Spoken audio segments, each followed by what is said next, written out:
Oke, assalamualaikum warahmatullahi wabarakatuh. Saya mau cerita sama teman-teman yang berkarya di YouTube ya, para pemula yang belum dimonetisasi.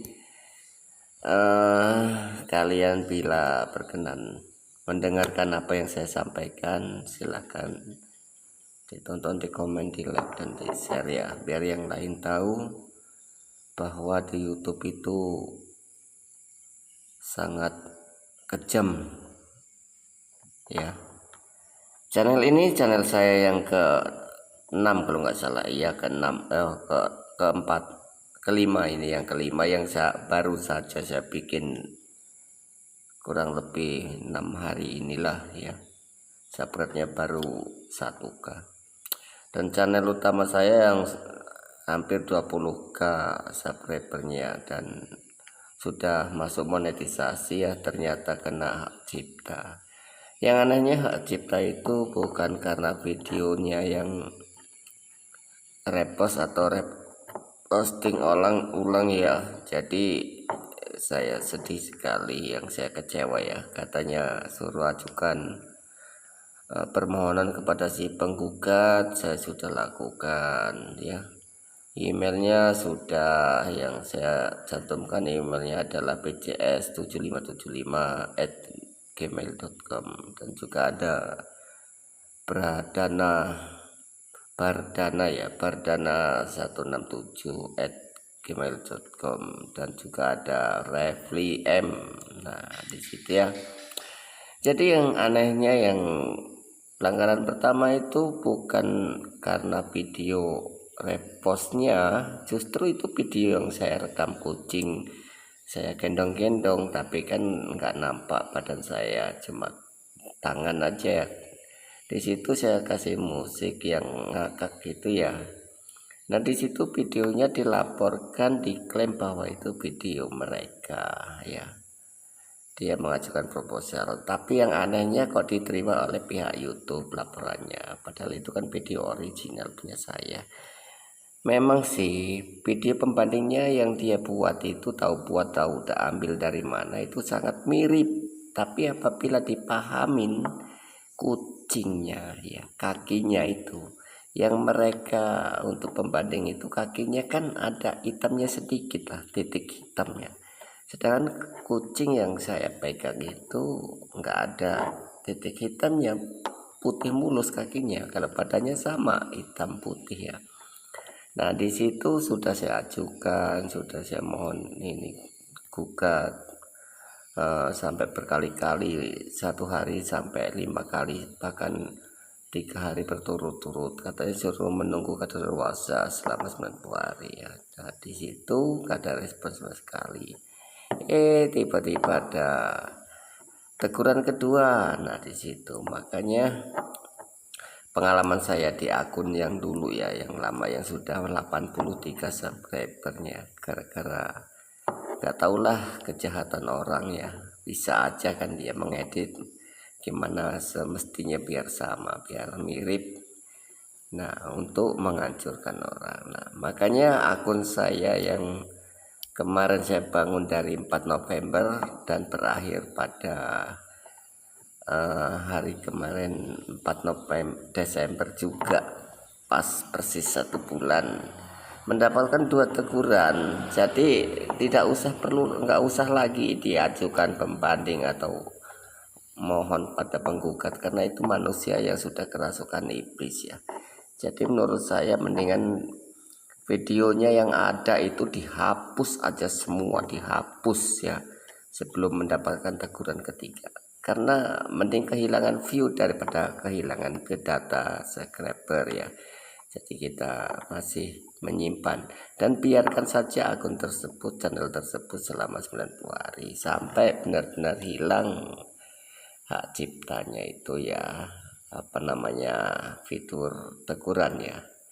Nah, di situ setelah itu hilang, maka kita baru bisa menggunakan kembali. Nah, tapi jangan lupa Anda membuat akun baru ya, tetap semangat berjuang. Jangan berharap satu akun itu yang merasa Anda akan sudah mencapai finish.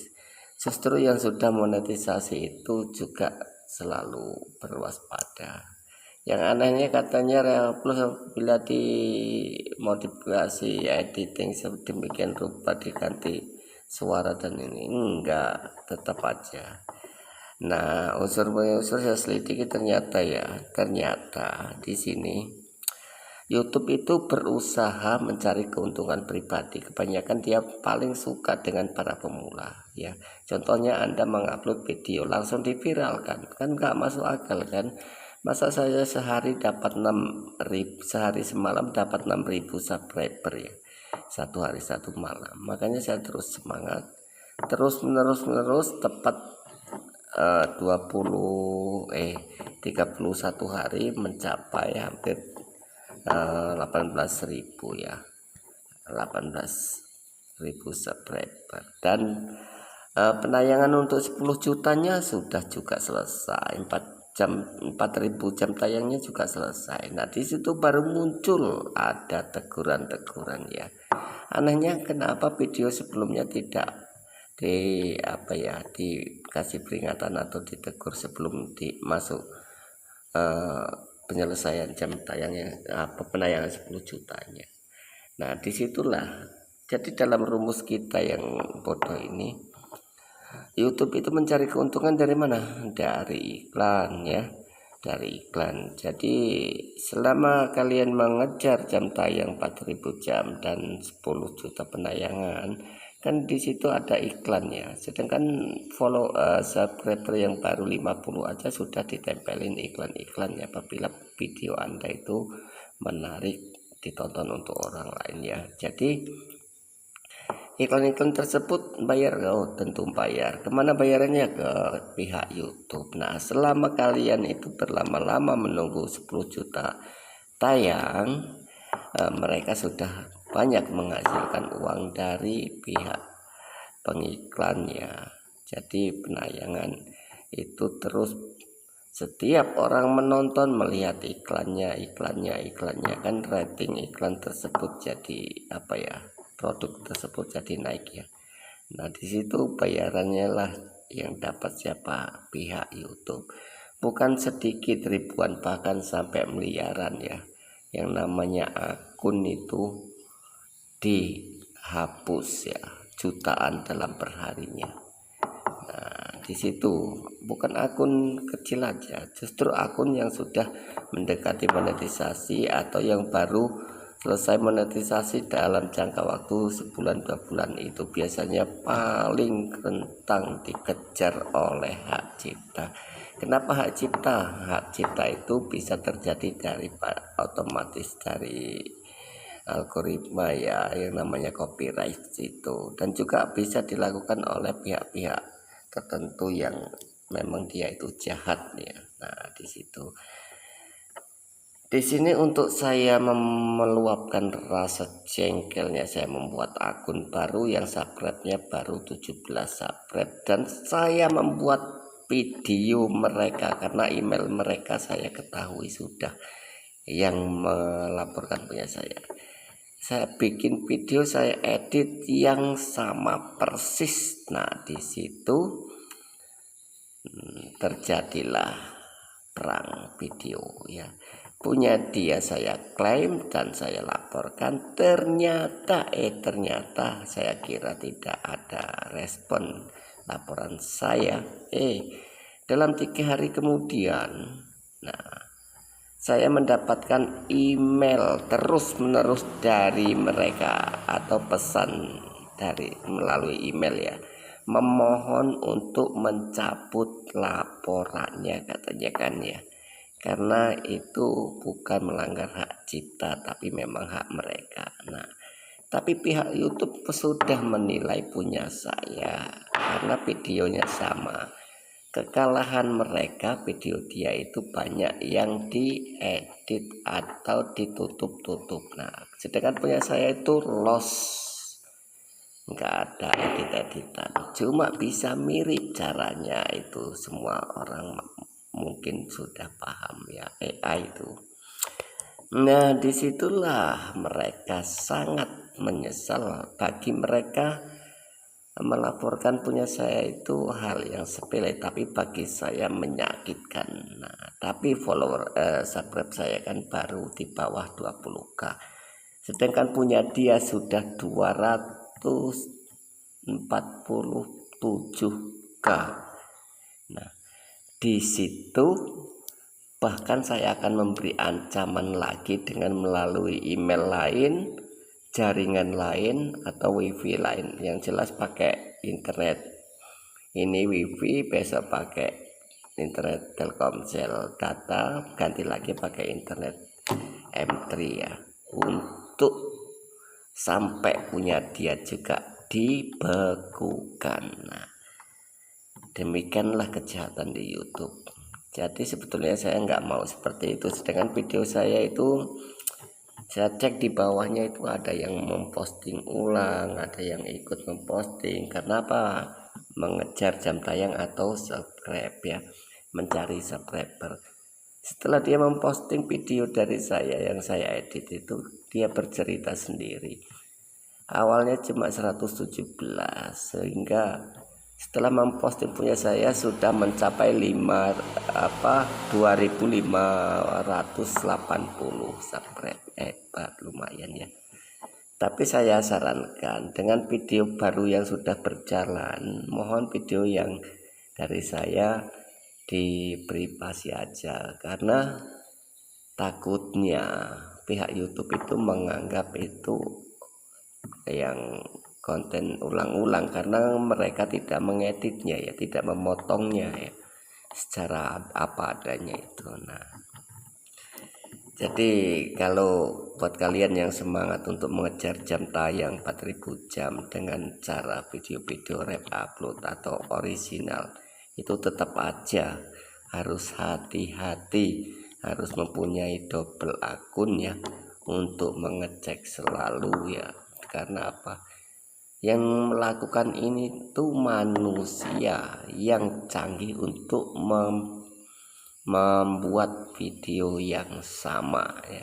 Jadi nanti mereka membuat proposal pelaporan dan videonya, nah mereka klaim di situ. Karena apa?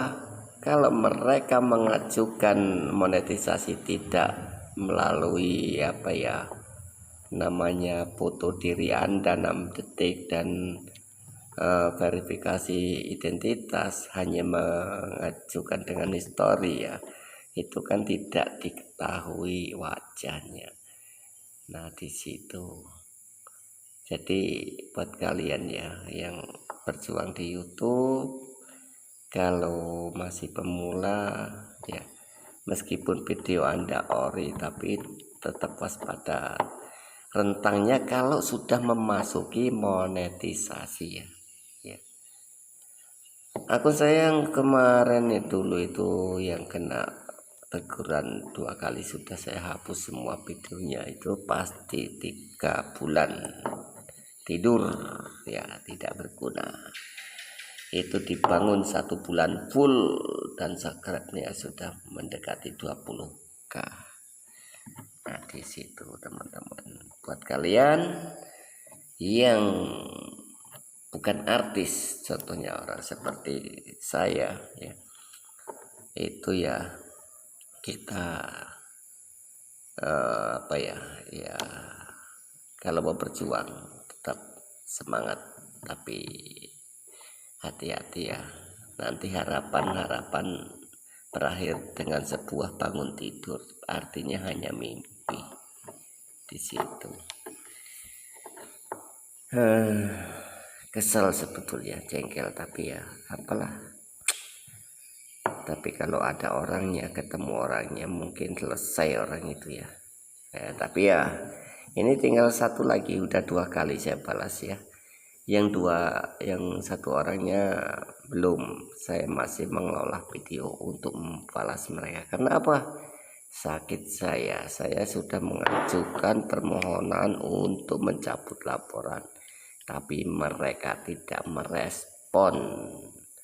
Nah justru pesan saya itu ada ya di video mereka ya, dan juga dilihat tapi kok kenapa tega sekali. Makanya saya cari cara untuk membalas ya. Nah, yang satu ini sudah merengek-rengek mohon dicabut. Nah, saya ada video dia satu yang bukan asli dari wajah dia ya, tapi itu mungkin rekaman teman-temannya saat di pinggir kapal ya. Nah, di situ saya sudah mempunyai, sedangkan punya dia itu ada stiker-stiker senyum atau ketawa itu ya, lambai tangan. Yang punya saya masih mulus, dan itu akan saya buat untuk hancurkan mereka.